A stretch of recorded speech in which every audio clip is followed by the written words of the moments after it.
Apa kabarnya anak-anak ibu? Semoga semua dalam keadaan sehat walafiat ya. Walaupun dalam masa pandemi seperti ini, jadi tetap terapkan 3M-nya, yaitu menjaga jarak, memakai masker, dan mencuci tangan. Hari ini belajar tentang kesehatan dan keselamatan kerja bersama ibu di etika profesi. Apa itu kesehatan dan keselamatan kerja? Kita simak ya anak-anak. Dalam kesehatan dan keselamatan kerja ini ada yang namanya dasar hukum. Dasar-dasar hukumnya bisa terlihat di dalam layar-layar kalian ya anak-anak. Nah, ada Undang-Undang Nomor 70 tentang Kesehatan Kerja, Keselamatan Kerja. Terus ada Permenaker Nomor 5 Tahun 96 tentang Sistem Manajemen K3.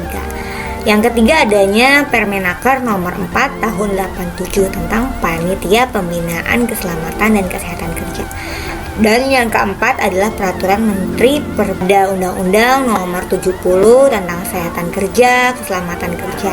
Terus ada Permenaker Nomor 5 Tahun 96 tentang Sistem Manajemen K3. Yang ketiga adanya Permenaker Nomor 4 Tahun 87 tentang Panitia Pembinaan Keselamatan dan Kesehatan Kerja. Dan yang keempat adalah Peraturan Menteri Perburuhan Nomor 7 Tahun 64. Yang kelima adanya Permenaker Nomor 2. Selain dasar-dasar hukum yang tadi, masih ada lagi nih anak-anak ya, dasar-dasar hukumnya. Apa aja? Kita lihat. Dasar-dasar hukum yang tadi udah disebutin, nah ini juga masih ada tambahannya, yaitu adanya Peraturan Pelaksanaan Undang-Undang Nomor 1, Nomor 2, Permenaker Nomor 4, sama Permenaker Nomor 4 tentang Panitia Pembinaan Keselamatan dan Kesehatan Kerja. Nah, untuk anak-anak, untuk lebih mengetahuinya dasar-dasar hukumnya itu isinya seperti apa, nanti bisa dilihat dan dibaca. Kita lanjut ya anak-anak. Nah, keselamatan kerja dan kesehatan kerja ini ternyata memiliki arti yang berbeda. Kalau keselamatan kerja ini adalah upaya yang ditujukan untuk menjamin kesehatan jasmani maupun rohani para pekerja. Sedangkan kesehatan kerja ini berhubungan sama kebersihan, suhu, penerangan jasmani dari para pekerjanya.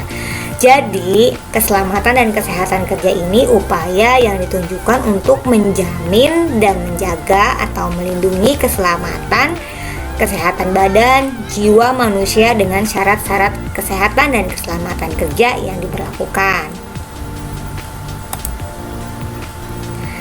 Untuk perlindungan tenaga kerja ini terbagi 3, ada sosial, ada teknis, dan ada ekonomis. Ketiganya ini berbeda. Nah, kalau sosial itu artinya adalah perlindungan berkaitan dengan usaha kemasyarakatan. Jadi pekerja ini bagaimana berkehidupan di masyarakatnya. Nah, contohnya ini adalah asuransi sosial. Kalau teknis di sini adalah menjaga agar pekerja terlindung dari bahaya kerja ditimbulkan dari alat-alat kerja, misalkan mesinnya, gitu ya. Yang ketiga adalah ekonomis. Nah, ekonomis ini perlindungan berkaitan dengan usaha-usaha yang diberikan kepada pekerja guna memenuhi keperluan sehari-hari ketika nanti tua, ketika sudah tidak bekerja atau masuk dalam masa pensiun. Nah, ini nanti ada namanya jaminan sosial.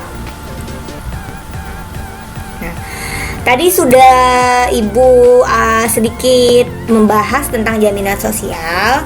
Nah, jaminan sosial berdasarkan Undang-Undang Nomor 40 Tahun 2004. Nah, di sini ada terbagi dalam 5 nih. Ada jaminan kesehatan, ada jaminan kecelakaan kerja, ada jaminan hari tua, ada jaminan pensiun, dan yang terakhir adalah jaminan kematian.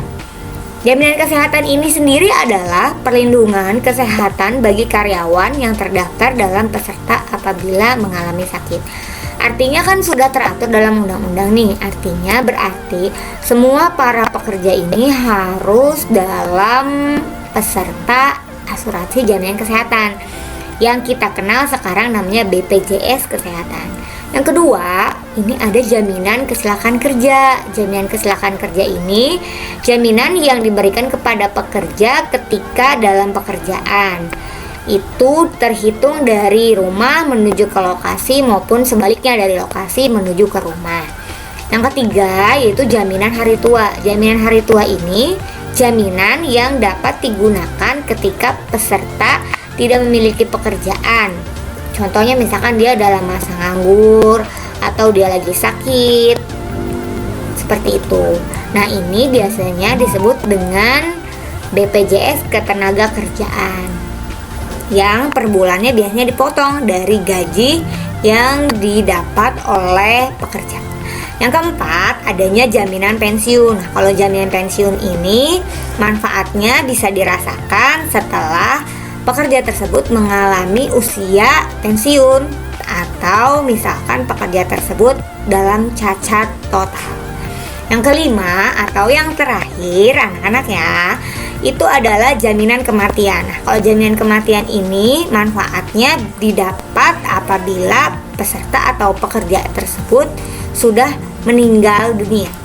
Artinya jaminan ini tidak akan keluar ketika pekerja tersebut masih hidup. Selanjutnya ini ada gambar dari lingkungan kerja ya anak-anak ya. Jadi ada lingkungan salah satu perusahaan. Jadi kurang lebih lingkungannya seperti ini. Jadi setiap perusahaan atau kantor pun berbeda-beda ya lingkungan kerjanya seperti apa. Nah, lingkungan kerja ini adalah keadaan sosial, psikologis, dan fisik dalam perusahaan yang berpengaruh terhadap pekerja dalam melaksanakan tugasnya. Karyawan sebagai manusia tidak dapat dipisahkan dari berbagai keadaan di sekitar tempat mereka bekerja, yaitu lingkungan kerja. Selama pekerjaan, setiap pegawai akan berinteraksi dengan atasannya, teman sesama, ataupun bawahannya. Nah, menurut pendapat para ahli, lingkungan kerja ini ada yang berbeda-beda nih. Kalau menurut Sedar Mayati, ini adalah keseluruhan alat perkakas dan bahan yang dihadapi, lingkungan sekitar di mana seorang bekerja, metode kerjanya, baik perseorangan maupun kelompok. Nah, kalau menurut menurut Sedar Mayati ini, manusia dapat melaksanakan kegiatan secara optimal, sehat, aman, dan nyaman. Jadi lingkungan kerja pun penting ya, penting sekali untuk diperhatikan karena para pekerja itu bekerja juga terpengaruh oleh lingkungan kerja. Nah, jadi jenis-jenis lingkungan kerja ini terbagi dua, ada yang lingkungan kerja fisik dan ada kerja non fisik. Nah, kalau fisik ini adalah keadaan berbentuk fisik yang terdapat di sekitar tempat kerja yang dapat mempengaruhi pegawai baik secara langsung maupun tidak langsung. Nah, kalau yang langsung itu seperti misalkan meja, komputer, kursi.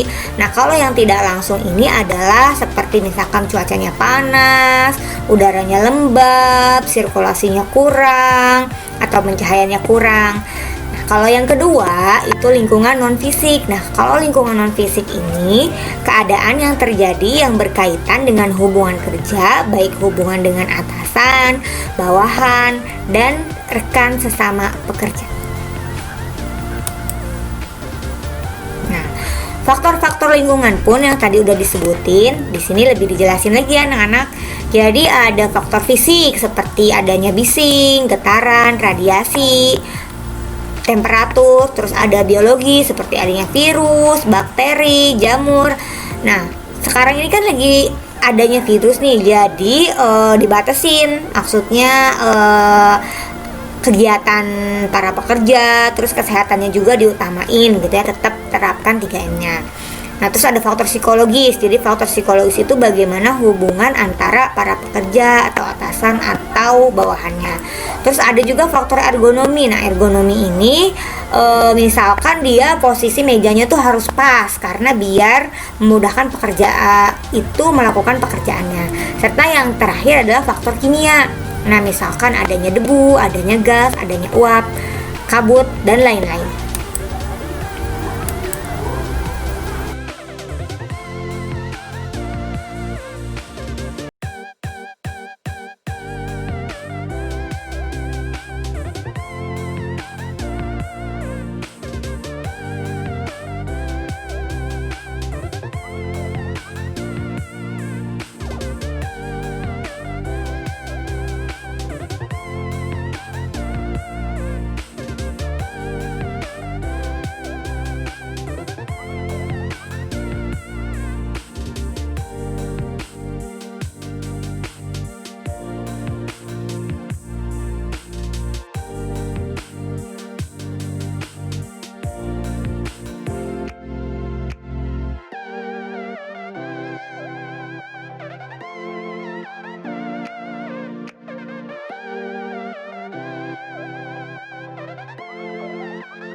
Itu